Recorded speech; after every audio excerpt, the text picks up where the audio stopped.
Yo, what's up internet? My name is Anthony, and today is the last Sunday before training camp starts. Therefore, I thought I'd like to wrap up the 2016 season by counting down the top 10 games of 2016 for the Raiders. Keep in mind this list is based off of hype and how exciting the game was. Let's go.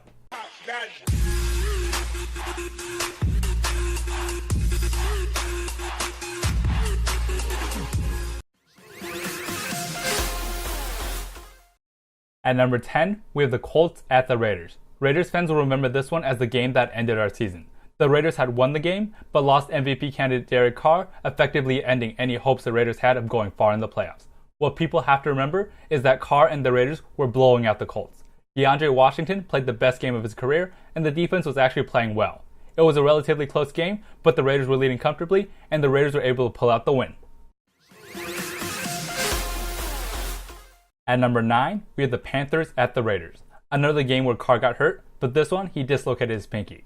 The Raiders had built a 17-point lead, but the Panthers came roaring back when Carr had to leave the game.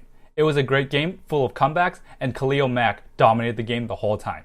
Perhaps the biggest moment of his young career was when Mack read the screen pass, intercepted it, and returned it for a touchdown. Other big moments included when Carr was coming back from his injury and threw a touchdown to Clive Walford and Khalil Mack's game-ending strip sack.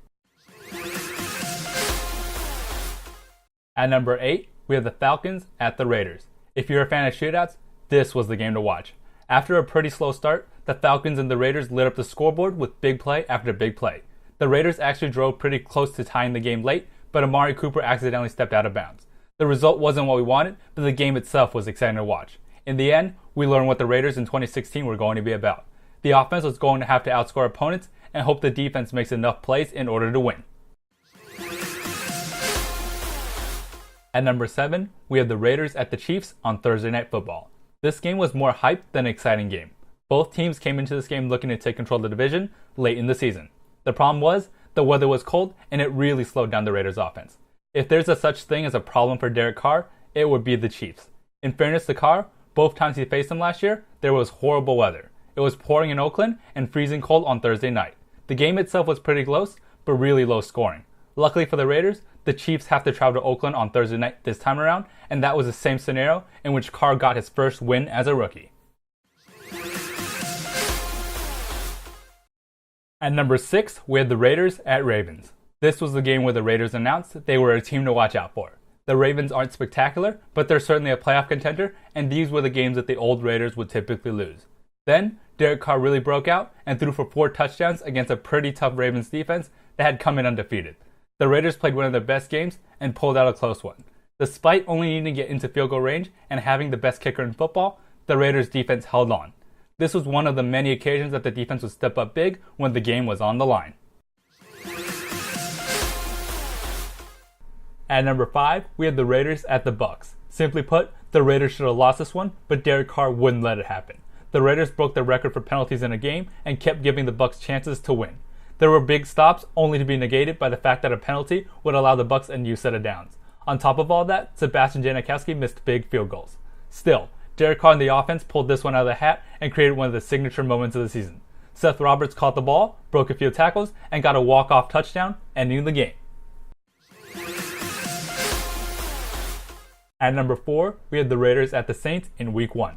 In the grand scheme of things, this game didn't have very many playoff implications. However, it was a hell of a way to start the season. The Raiders had plenty of offseason chatter, but hadn't proven anything yet. Drew Brees is an elite quarterback in the league and ate up the defense. On the other side, Derek Carr and the Raiders were matching them point for point. Then, with very little time left, Carr hit Roberts for a touchdown with a chance to tie the game. Except, they didn't go for the tie. Jack Del Rio played for the win and made the first big moment of the Raiders season. Derek Carr threw a fade route and Michael Crabtree hauled it in, giving the Raiders a 1-point lead and eventually the game. This was one of the most exciting games of the season and showed what the Raiders were about: comebacks and winning close games.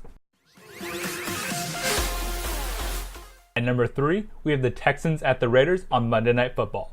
In Mexico City, the Raiders took on the Texans with their number 1 defense. The hype was pretty big and there was plenty of playoff implications for this game. The Texans were a good team and had the lead heading into the fourth quarter.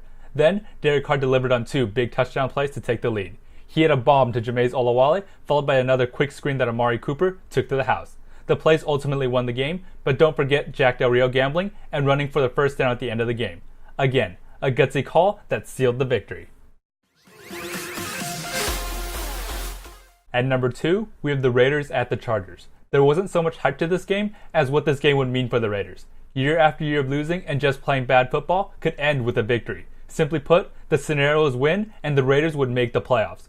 The Raiders were pretty set to make the playoffs anyway, but this would seal it. Philip Rivers had destroyed the Raiders for years and always made the games tough. Luckily, the stadium was in San Diego, but was filled with Raider fans, making it an unofficial home game. The big play was Michael Crabtree catching the ball on the sideline for a touchdown. The referee reviewed the play, and a slice of blue made the play good.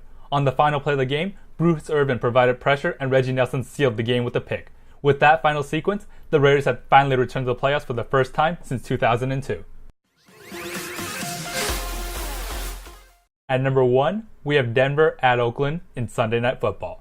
The 6-2 defending Super Bowl champions were taking on the 6-2 upstart Oakland Raiders on Sunday Night Football in prime time.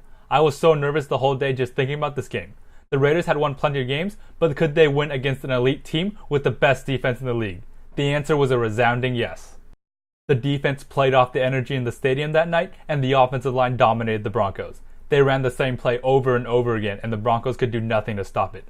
That is the definition of dominance in football.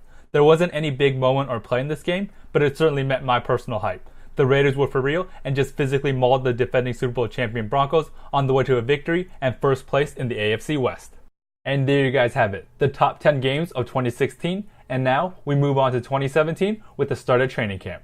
Hopefully, the Raiders win as many games as last year, but don't provide as many heart attacks as last year. Thanks for watching, everyone.